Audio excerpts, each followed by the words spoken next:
Hello good morning students. मैं Vaibhav Titarmare, lecturer in mechanical engineering department, NIT polytechnic Nagpur. आप सभी का स्वागत करता हूँ आज के हमारे 11th लेक्चर में। दोस्तों, आज हम हमारा chapter number 1 mechanics and force system शुरू कर रहे हैं। और आज का जो हमारा टॉपिक है, topic 1.01 mechanics and its types. Let us revise the previous lecture. In previous lecture, we have learned about single purchase scrap. Okay, we have learned about single purchase scrap. तो आप सभी को याद होगा what is the velocity ratio of single purchase crab. बताइए दोस्तों, आपको पता होगा velocity ratio of single purchase crab क्या है ना? बड़ा D into N S divided by small D into N P, है ना? बड़ा D is the diameter of effort wheel, छोटा D is the diameter of load drum, N S is the number of teeth on spur या cogs on spur, और NP मतलब number of teeth on pinion. Okay, और ये spur gear को main gear भी बोलते हैं, हमने सीखा बराबर। फिर हमने पढ़ा था double purchase scrap. Double purchase scrap में क्या होता है? डबल परचेस स्क्रैप में दो सेट ऑफ पिनियन रहते हैं। देखिए, बड़ा डी के नीचे छोटा डी जैसा का वैसा रहेगा, मल्टीप्लाइड बाय क्या है हमारा? स्पर गियर दो रहेंगे तो NS1 और NS2 लेना पड़ेगा, और नीचे में क्या रहता है? NP, तो दो पिनियन रहेंगे तो NP1 और NP2, right. So this is the velocity ratio का फार्मूला किसका? डबल परचेस स्क्रैप का। Okay, so learning outcomes. After completion of this lecture, you are able to describe the term mechanics, statics, dynamics, kinetics, and kinematics. These are the program outcomes which are going to be achieved after successful completion of this lecture. आइए दोस्तों, start करते हैं। Mechanics मतलब क्या? तो जैसे कि आपको स्क्रीन के ऊपर दिख रहा होगा, बराबर है, आपको ऐसा महसूस हो रहा होगा या ऐसे समझ में आ रहा होगा कि इन दोनों डायग्राम्स में कुछ ना कुछ एक्ट हो रहा है। क्या एक्ट हो रहा है, कोई मुझे बता पाएगा क्या हो रहा है यहाँ पे? यहाँ पे फोर्स अप्लाई हो रहा है। क्या अप्लाई हो रहा है? फोर्स अप्लाई हो रहा है। और फोर्स देने के बाद उसके हमें कुछ इफेक्ट्स मिल रहे हैं। फोर्स लगाने के बाद हमें उसके क्या मिल रहे हैं? इफेक्ट्स मिल रहे हैं, बराबर है या ना? तो मैकेनिक्स क्या है? मैकेनिक्स एक साइंस है जिसमें हम फोर्सेस के बारे में पढ़ाई करते हैं, और फोर्स लगाने के बाद उसके हमें क्या इफेक्ट्स मिलते हैं, उसके हमारे पास क्या परिणाम मिलते हैं, वह nothing but mechanics. So mechanics is a branch of science which deals with the study of forces and their effect on a body. बराबर. So mechanics is the branch of science which deals with the forces and their effect on bodies on which they act. तो इसका मतलब क्या है कि mechanics क्या है? ये एक साइंस है जो डील करता है, which deals with forces. Forces मतलब बल, and their effects on bodies on which they act is called as mechanics. बराबर है। तो जब हम जिस साइंस में हम फोर्सेस और उसके इफेक्ट्स के बारे में पढ़ते हैं, that science is nothing but A mechanics. The next definition is applied mechanics. So applied mechanics is also known as engineering mechanics, which is the branch of engineering which deals with laws of mechanics as solution of engineering problem. तो दोस्तों, applied mechanics जो है यह engineering mechanics नाम से भी जाना जाता है, जो एक इंजीनियरिंग की ब्रांच है जो डील करता है वेरियस लॉज ऑफ मैकेनिक्स से as applied to the solution of engineering problem, है ना? कोई भी इंजीनियरिंग में कोई प्रॉब्लम हमें फेस होता है तो उस प्रॉब्लम का सॉल्यूशन लॉज ऑफ मैकेनिक्स से हम दे सकते हैं, और अप्लाइड मैकेनिक्स ये इंजीनियरिंग की एक ब्रांच है. Okay, let us discuss the types of applied mechanics. So basically applied mechanics के दो टाइप्स होते हैं. The first type is statics and another type is dynamics. फिर स्टैटिक्स के दो पार्ट होते हैं, काइनेटिक्स एंड काइनेमेटिक्स. सो जो अप्लाइड मैकेनिक्स है या इंजीनियरिंग मैकेनिक्स है, इसके दो मेन पार्ट्स है, that is statics and dynamics. और डायनामिक्स के दो पार्ट है, काइनेटिक्स एंड काइनेमेटिक्स. ओके, अभी जब हम हमारे आजू बाजू में या हमारे नियर बाय सेशन में हम जब भी देखते हैं तो हमें दो प्रकार के वहाँ पे वस्तुएं दिखती है. कुछ हमें रेस्ट में दिखती है ना, कुछ हमें मोशन में दिखती है, कुछ हमें मोशन में दिखती है. बराबर. रेस्ट मतलब रुकी हुई, रेस्ट मतलब रुकी हुई, और मोशन मतलब चलते हुए. बराबर, ये दिखते हैं. रुकी हुई कौन कौन दिखते हैं आपको? बिल्डिंग दिखती होंगी आपको रुकी हुई, है ना. उड़ान पुल्स दिखते होंगे, स्टेडियम्स, रोड्स, है ना, ये सभी रेस्ट में. मोशन में आपको व्हीकल्स दिखते होंगे. बराबर, एयरप्लेन दिखता होगा, रेलवे इंजन दिखता होगा, फैन दिखता होगा, ये सभी किसमें? मोशन में. तो अगर स्टैटिक्स मतलब क्या? जब कोई वस्तु या कोई ऑब्जेक्ट या कोई बॉडी रेस्ट में रहती है और उनके ऊपर अगर हम कोई स्टडी करते हैं तो उसे हम स्टैटिक्स बोलते हैं. अगर कोई ऑब्जेक्ट या अगर कोई बॉडी मोशन में अगर रहती है, बराबर है, मोशन में अगर रहती है तो उसे हम डायनामिक्स बोलते हैं. तो डायनामिक्स में मोशन शब्द ध्यान में रखना है और स्टैटिक्स में रेस्ट शब्द ध्यान रखना है. फिर डायनामिक्स के दो पार्ट्स हैं, काइनेटिक्स एंड काइनेमेटिक्स. काइनेटिक्स में भी क्या होगा, यहाँ पे भी मोशन रहेगी और यहाँ पे भी मोशन रहेगी.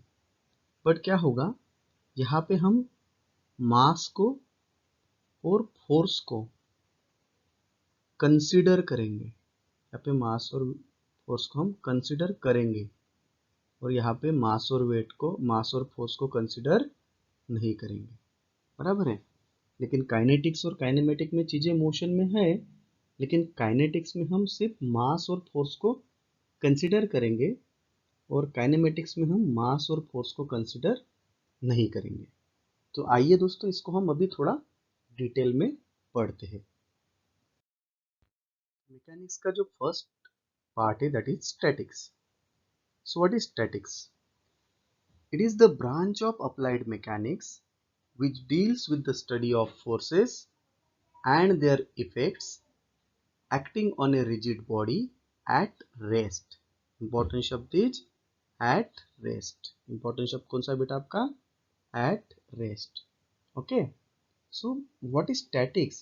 Statics जो है ये applied mechanics की एक ब्रांच है which deals with study of forces, जो forces के साथ डील करती है, एंड देयर इफेक्ट, उनके इफेक्ट के बारे में भी डील करती है. किसके ऊपर? On rigid body. कब? एट रेस्ट, जब बॉडी रेस्ट में रहेंगी तब. जैसे कि आपको इस फिगर में दिख रहा होगा, ये महाशय इस चेयर पे बैठे हुए हैं. इस महाशय चेयर के ऊपर बैठे हुए हैं. क्या ये रेस्ट पोजीशन में है? यस, ये रेस्ट पोजीशन में है. इसलिए हम इसके ऊपर अगर जो भी हम स्टडी करेंगे उस स्टडी को हम क्या बोलेंगे? स्टैटिक्स. दूसरी फिगर अगर हम देखते हो तो ये जो ऑरेंज कलर का जो बॉडी है या ब्लॉक है, इस हॉरिजेंटल सरफेस के ऊपर बैठा हुआ है. तो क्या होगा, इसका जो वेट है वो कहाँ जाएगा? नीचे जाएगा. वेट कहाँ जाएगा बेटा? नीचे जाएगा. वेट को हम मास इंटू ग्रेविटी बोलते हैं. वेट को हम क्या बोलते हैं? Mass into gravity. जैसे वेट नीचे जाते हुए दिख रहा है, इसके ऊपर से हमको रिएक्शन भी कहाँ जाते हुए दिखेगी? ऊपर. रिएक्शन कहाँ जाते हुए दिखेगी बेटा आपको? ऊपर, बराबर है। तो ये अभी हिल रहा है क्या यहाँ पे? नहीं, ये एक ही जगह पे बैठा हुआ है। तो जब वस्तुएं या ऑब्जेक्ट रेस्ट में रहती है उस मैकेनिक्स को हम स्टैटिक्स बोलते हैं। आइए दोस्तों मैकेनिक्स का दूसरा टाइप देखते हैं, that is dynamics. So dynamics क्या है? Dynamics is a branch of applied mechanics which deals with study of forces and their effect acting on a rigid body in motion in motion। तो दोनों का definition same ही है। Dynamic भी किसका branch है? Mechanics का ब्रांच है, जो डील करता है study of forces and there effects on a rigid body in motion. जब उनमें गति रहेंगी, जब उनमें क्या रहेगी बेटा? गति रहेंगी, मोशन रहेगी, तब जब हम उस मैकेनिक्स की पढ़ाई करते हैं उस ब्रांच को हम डायनामिक्स बोलते हैं। दोनों डायग्राम में आपको दिख रहा होगा, कुछ तो भी मोशन होते हुए दिख रहे होंगे आपको, बराबर है। लेफ्ट वाले इसमें सर्कुलर मोशन दिख रहा होगा और राइट वाली डायग्राम में आपको है ना पिस्टन का कुछ मूवमेंट आपको दिख रहा होगा, बराबर है। सो जहाँ पे मोशन की बात आती है उसे हम डायनामिक्स कहते हैं। ओके, अभी हम देखते हैं डायनामिक्स के जो दो टाइप्स थे उसमें का पहला टाइप दैट इज काइनेटिक्स। तो काइनेटिक्स क्या है? Kinetics is a branch of dynamics. Kinetics क्या है? It is a branch of dynamics which deals with the study of forces and their effect acting on a body in motion with consideration of mass and forces। तो kinetics में हम क्या करते हैं? Kinetics में हम मास, मास माने वस्तुमान, और फोर्सेस मतलब बल, इनको हम क्या करते हैं? कंसिडर करते हैं, मतलब हम उसको इम्पोर्टेंस देते हैं। हम उसको क्या करते हैं? इम्पोर्टेंस देते हैं। तब उस डायनामिक्स की ब्रांच को हम क्या बोलते हैं बेटा? काइनेटिक्स बोलते हैं। काइनेटिक्स में क्या होता है? बहुत बड़ा जो मास रहता है, मास और फोर्सेस बहुत ज़्यादा कंसिडर होते हैं। जैसे आप कंसिडर करो कि एक लोडेड ट्रक है, एक लोडेड ट्रक है ना, लोडेड ट्रक, तो हमें उसको काइनेटिक्स समझना पड़ेगा। जैसे कि आपको इस डायग्राम में दिख रहा होगा, तो ये जो ऑरेंज कलर का जो ब्लॉक है वो यहाँ पे रखा हुआ है, जिसका वेट मास इनटू ग्रेविटी नीचे जा रहा है। यहाँ से इसने रिएक्शन दिया हमें ऊपर की तरफ, है ना। हम इस इनर्शिया फोर्स से हम इसको खींच रहे हैं। जैसे ये सामने की तरफ जाएगा तो फ्रिक्शनल फोर्स हमें इस प्रकार से मिलेगा, बराबर है कि नहीं? और हम इधर से इसको खींच रहे हैं, बराबर है। तो यहाँ पे देखेंगे आप, तो इस बॉडी के ऊपर, इस बॉडी के ऊपर बहुत सारे फोर्सेस आ रहे हैं।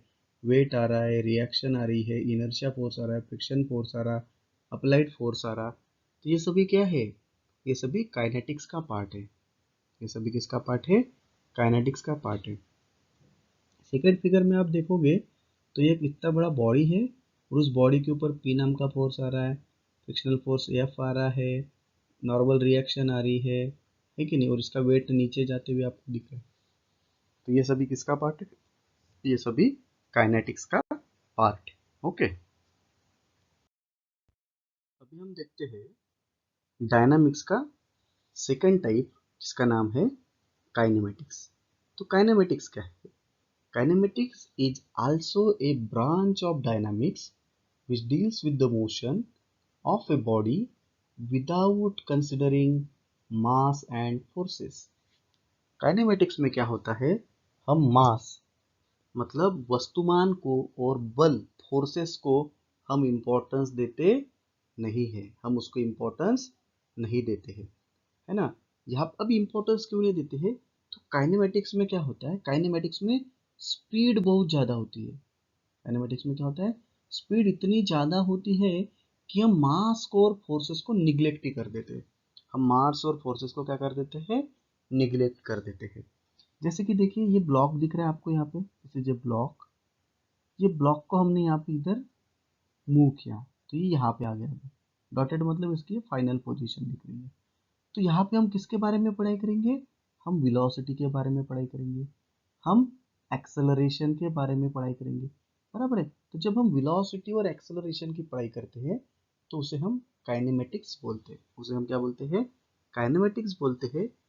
इस फिगर में ये एनिमेशन आपको दिख रहा होगा, इधर साइड में यहाँ पे दिख रहा होगा आपको, ठीक है। ये जो दो व्हील्स है ये क्या हो रहे हैं, कुछ सर्टेन वेलोसिटी से क्या हो रहे हैं, रोटेट होते रहे ना, कुछ सर्टेन वेलोसिटी से ये रोटेट हो रहे हैं। तो यहाँ पे हम मास और फोर्सेस को निग्लेक्ट करते हैं और सिर्फ वेलोसिटी एक्सेलरेशन जो रहता है उसके बारे में हम पढ़ाई करते हैं, बराबर है। आइए दोस्तों अभी हम देखते हैं एप्लीकेशंस ऑफ मैकेनिक्स। तो बेसिकली जो है मैकेनिक्स के कितने मैकेनिक्स के 8 एप्लीकेशंस है। इसमें का पहला है the motion of vehicle such as train, buses, the design of building and forces on columns and walls, railways, roadways, airways, vehicles, constructions and industry. So these are the 8 applications of mechanics. ये पूरी दुनिया ही mechanics के ऊपर घूमती हुई रहती है। आप जहां देखोगे, जहां भी आपकी नजर जाएगी वहां पे हर जगह पे आपको मैकेनिक्स ही मैकेनिक्स दिखेगा।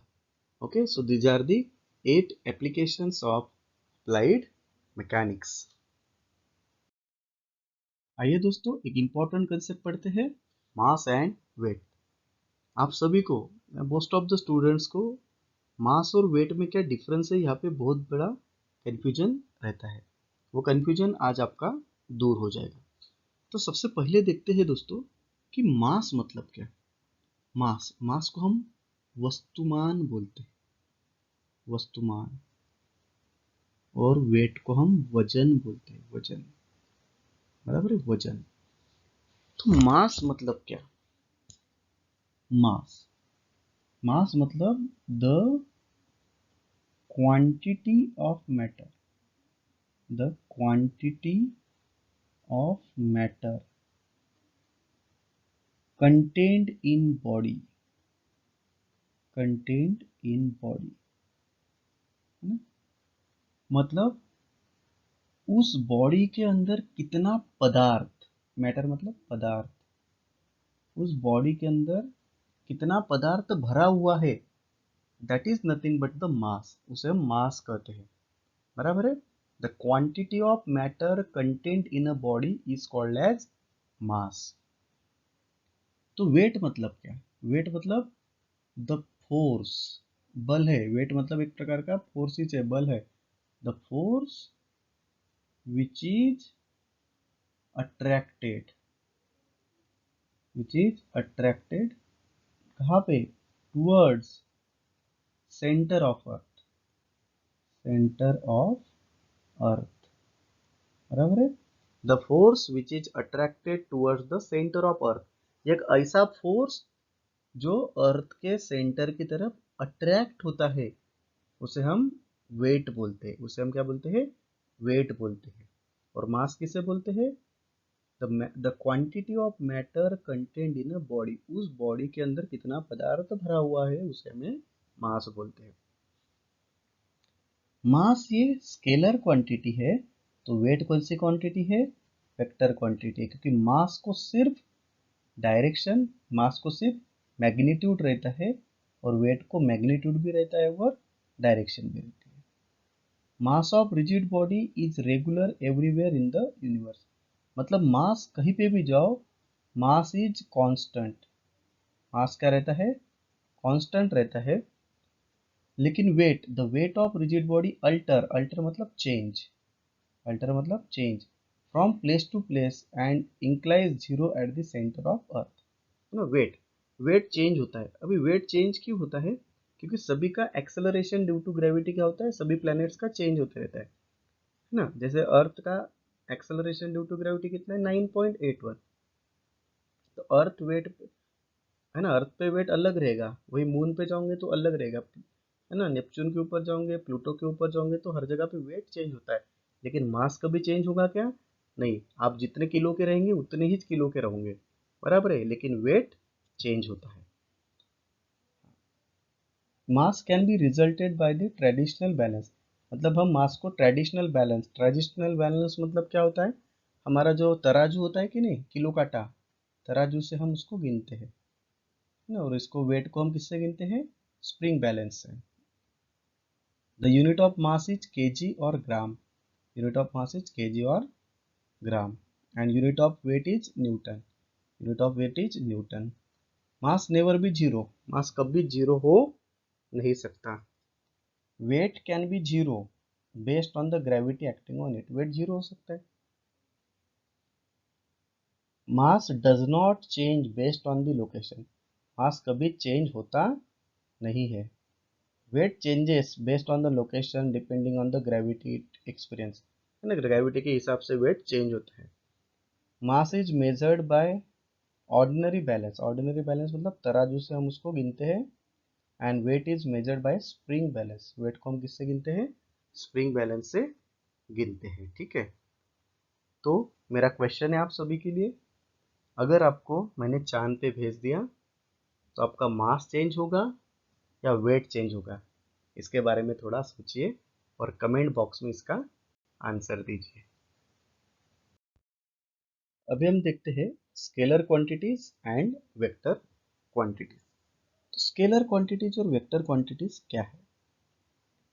Scalar quantity is that physical quantity having only magnitude, ये ऐसी क्वांटिटी है जिसको सिर्फ मैग्नीट्यूड है, मैग्नीट्यूड मतलब वैल्यू, मैग्नीट्यूड मतलब क्या होता है, value.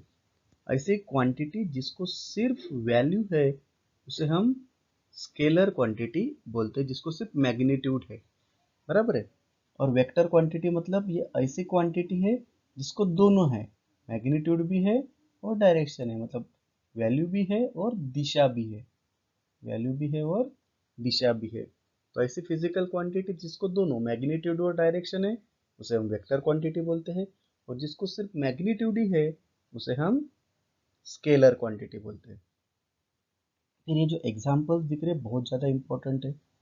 Examples of scalar quantity क्या है, length, area, volume, speed, mass, density, pressure, temperature, energy, entropy, work, power, है ना, ये सभी स्केलर क्वांटिटीज है। Displacement, velocity, acceleration, momentum, force, lift, drag, thrust, weight, ये इनको क्या है, मास भी है और डायरेक्शन, मैग्नीट्यूड भी है और डायरेक्शन भी है, ये क्या है, वेक्टर क्वांटिटीज है। तो एग्जांपल्स आपको अच्छे से याद करके रखना है। आपको अभी कन्फ्यूजन होगा कि मैग्नीट्यूड मतलब क्या, जैसे हम बोलते हैं length, length is 10 metre, that 10 is the value, मतलब ये मैग्नीट्यूड है। योर मास इज 10 kg, आपने 10 किलो शक्कर लाया, तो 10 मतलब क्या, दिस इज अ मैग्नीट्यूड, है ना। आपने 5 न्यूटन मीटर काम किया, तो ये जो 5 है ना, दैट इज मैग्नीट्यूड, वैल्यू। और डायरेक्शन मतलब ये एरो हेड से दिखाते हैं डायरेक्शन, ओके, डायरेक्शन एरो से दिखाएंगे हम direction. So this is the unit outcome we have achieved.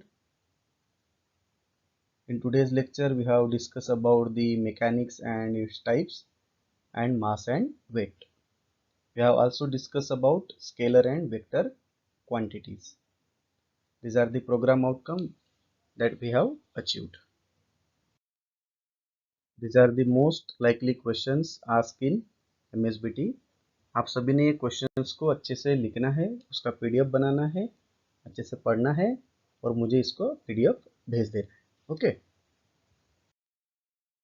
So thank you very much guys. In next lecture we are going to study about units of measurement.